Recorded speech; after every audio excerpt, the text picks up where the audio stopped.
Hey, this is Seth at Music Teachers Muse. Tune in Fridays PST at midnight for new episodes. See you there.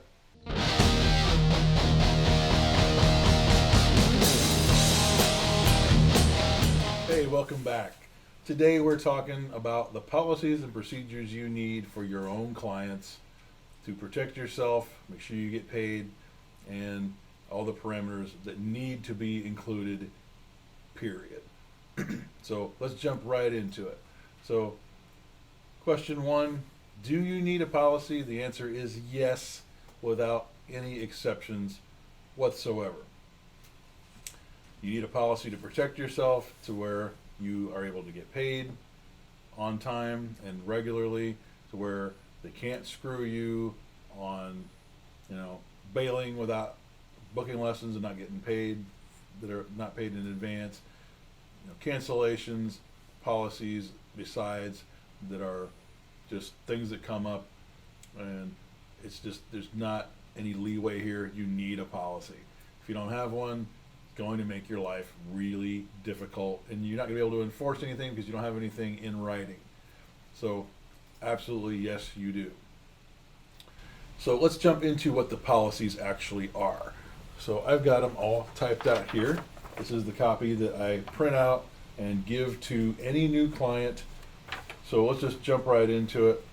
It says my name at the top and my email, my phone number, and it just lists, please read this thoroughly before signing. All this is strictly business and to protect myself. The policies listed below are laid out to assume there's no confusion on either side when it comes to cancellations, continuing lessons, payments, etc. And they always make it positive. Thank you so much for your business. Looking forward to helping you achieve all of your child's musical goals.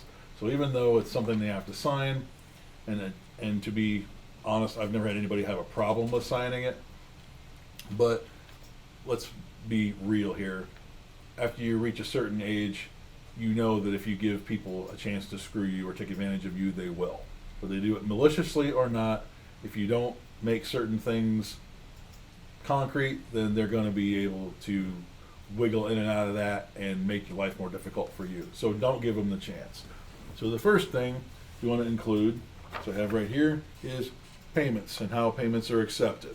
So I've got cash, check, PayPal, Venmo, and Zelle. That's all those are perfectly acceptable. I can't think of any others right now that are, but that's how it's done. Unless you have a business where you're doing like what I did, worked at Guitar Center, they had the recurring monthly bill on the auto bill thing. If you have enough students to do that, then great. But I'm guessing if you're watching this channel, you're new to being a music teacher at this level that even I'm at, or you've been doing it long enough to where you just need some more information on how to do all this stuff. So you probably don't have enough students to where that's a thing where you have to do it. The next thing you must make sure that you do is you don't have any exception on this. It says no exceptions in bold. Payment is due in full before the first lesson is booked. Now this is whether you drive to the students or whether you have them do online or they come to you. But you never, ever, under any circumstances, book a lesson that you don't have money for first. Because what will happen if you don't do that is they're going to book a lesson, then but it won't happen, but chances are it will because they haven't reserved it with any money. So if they have to cancel all of a sudden, you're out the money you were expecting and they're not out anything. So it doesn't screw them, but it screws you out of money you were expecting to have in your pocket, in your bank account, whatever. And so this eliminates that entirely. Especially if you're driving to them, don't ever, ever book a lesson where you're going to give them potentially a free lesson because you might get to their house and then they're not there. And that's a bunch of shit, but again, avoid this entirely by not even allowing that to happen. Make sure that they understand that the only way to reserve that time slot is with money. And it doesn't matter if it's their first lesson or their 100th lesson. That's something you can't budge on because it's just common sense. So if you do, that's on you, but believe me, you don't want to do it that way. I've had people forget when I told them, hey, let's do the next 3 Fridays in a row, and then the next Friday comes around, they pay me for the first one, then they forget, and then I never see them again, and I'm out. I mean, I didn't get paid in the first place, but I'm out money I was expecting. So again, just avoid this entirely and don't let it become a thing, because if you do that, you're allowing them to screw you. So just don't. And it is non-negotiable, by the way. Lessons are paid for a month at a time. If it's your first lesson, you're only obligated to pay for the first one, but upon continuing lessons, then you need to make sure that they pay for the remainder of the month, however many lessons are left in that month. So they do Wednesdays, and there's three Wednesdays left. Before they book any more, they need to pay for those in full before they are actually officially booked on the schedule. So that's the next part of it. Continuing lessons into the next month need to be paid for on the day of the last prepaid lesson for you to retain your time and day on the schedule. This says no exceptions. Now, this one, it makes sense because if you're not doing the auto bill thing, which I'm guessing most of us aren't, then you can have some leeway with this, but I only suggest you have leeway with this if you have a client who has done this that you have a fairly decent history with, or you know they're going to pay you. So if it's a first-time client, it's their first month of lessons, make sure that they send you payment before you book them for the next month and get that planned out ahead of time. I've had clients pay me 2 weeks into the month, but their clients I've been dealing with for months or even years, and I know they're going to get it to me. Sometimes the communication is difficult, but I know they're going to get it to me sooner or later. And if I need it right now, I'm like, hey, I really can't wait. Can you pay me? And they'll be cool about it. But to make sure that time and slot is reserved, make sure that they pay for it if you can at all on the last prepaid day of the month, so that you know the next month is paid for and you're good for the next month to go. The next clause in the policies and procedures is there are no refunds on prepaid lessons. None. They may purchase as many as they prefer to, but for whatever reason they stop lessons or don't use them, there are absolutely no refunds. I did one time, I refunded a lady's money because she realized that right after she booked the lessons and sent me the payment, she realized that they were not able to accommodate doing it. And so I told her it's the one time I've done this. I refunded her money and told her that I will do it this one time, but I cannot do this again. So if this happens another time, I can't do it because this is my income and I just refunded you a couple $100, whatever it was. And it's just not something I can afford to do. Also, you need to include in this policy that there is no rollover for lessons. So just like your phone bill or your utility bill, keep in mind that regardless of how much you state that you do this for a living, people will not view this as normal, regular work. It's not technically. It doesn't matter. It's what you do for a living. It's not like when you go away for 2 weeks and pay your utility bill, you get 2 weeks of credit on your next month's bill. It doesn't work like that. Lessons don't work that way either. So they can buy 10 lessons in the month of April, but if they only use 3 of them, they're out 7 lessons worth of investment. They must be used in the month they were paid for as well. They can't, which applies to the whole no rollover. And I've had nobody give me any problems on that one, but still, it's the one you want to adhere to. And my landlord is not okay with me paying my rent 2 weeks late into the month. So it should be the same way for lessons. The next statement on here, lessons are generally purchased in blocks of 4 at a time.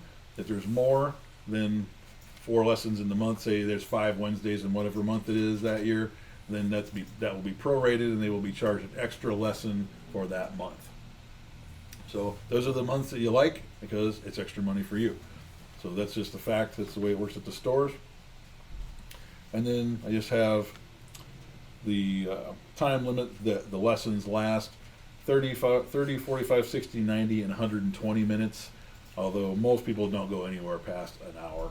But you just list that as those are the lesson times that you do, and they can choose from each one of those, and then the prices will be adjusted accordingly. So that is all the payments and policies regarding that. Let's move into the cancellation policy part of the agreement.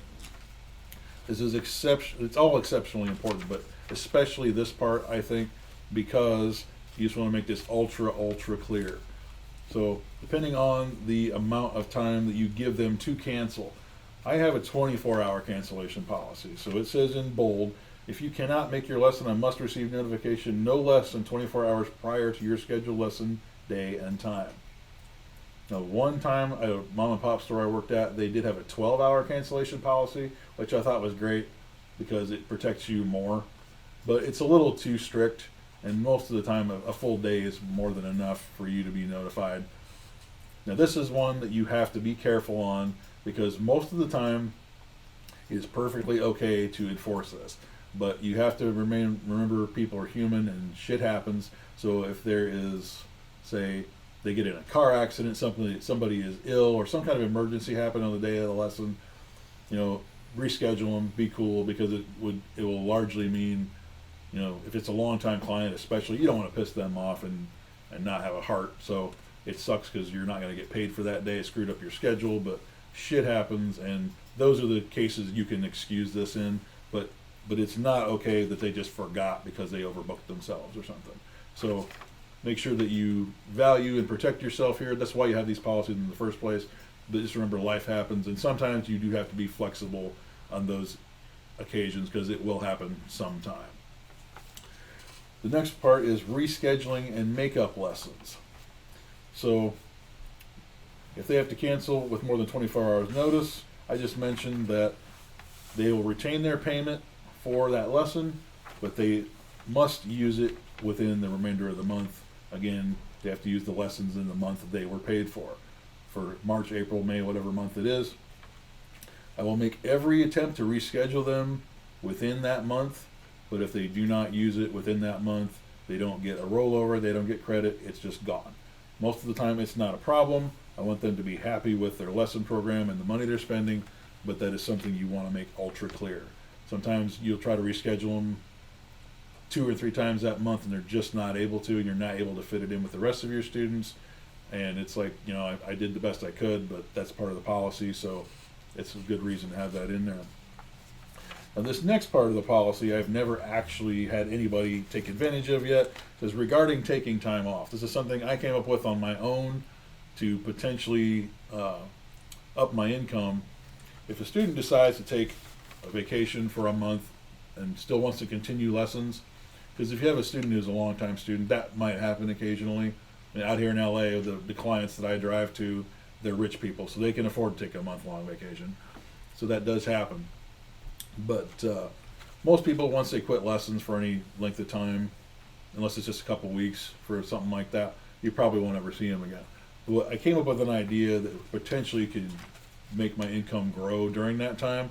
It's the same thing as if they were taking lessons, but they just pay me the same exact amount for however long they take off to retain their time and day on the lesson schedule, so that when they start up again, it's like they never stopped. But it just acts as a retainer fee. I also make sure it include the important, that money is not able to be used for future lessons, and it strictly acts as a retainer fee to hold that day and time for them, as I can't fill it with another student because it's been reserved. That is something I suggest you put in there just in case they decide to take advantage of it, because you're still getting paid, they're not doing lessons, but they've reserved it, and it makes your income stay the same or even better than it was when they weren't doing lessons. And there's nothing, there's nothing dishonest about that. You're making it very clear that that's what it's for. It's like if you're on, not that I've ever been, but if you're on tour with a major artist and then they decide that they might need you at the drop of a hat, they pay you a retainer fee, so they pay you when you're not working so that you'll be available when they need you. So it's the same type of thing. It's just lessons versus, performance or recording or whatever it is. So lastly, we have general operational guidelines, which just states, I'll just go through these really quick. In terms of if they arrive late to the lesson, or they start late, whatever time is left will be the amount of time they get for that scheduled day.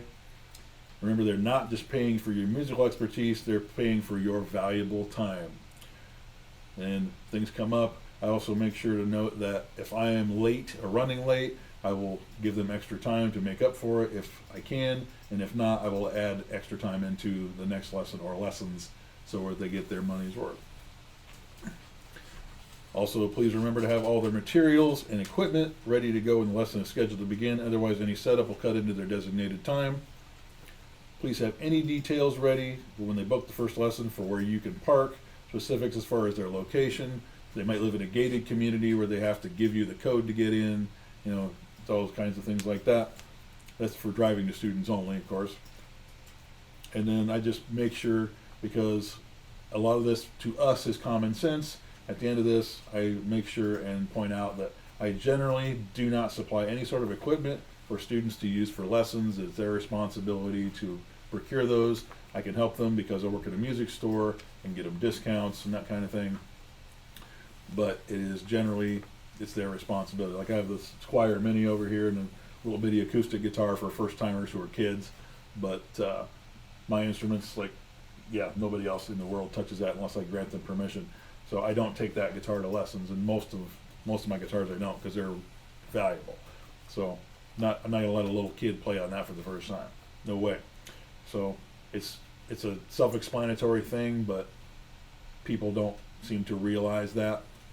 It's good to have something like this though, because then you can get them into lessons, and then if they want to sign up, then it's a good thing to have something. But make sure it's a beater guitar or bass or uke or whatever that you don't care about, because kids are really careless.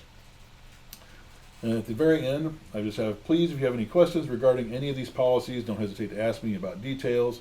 Again, these are strict related to business and ease of operation for both myself and the client's benefit.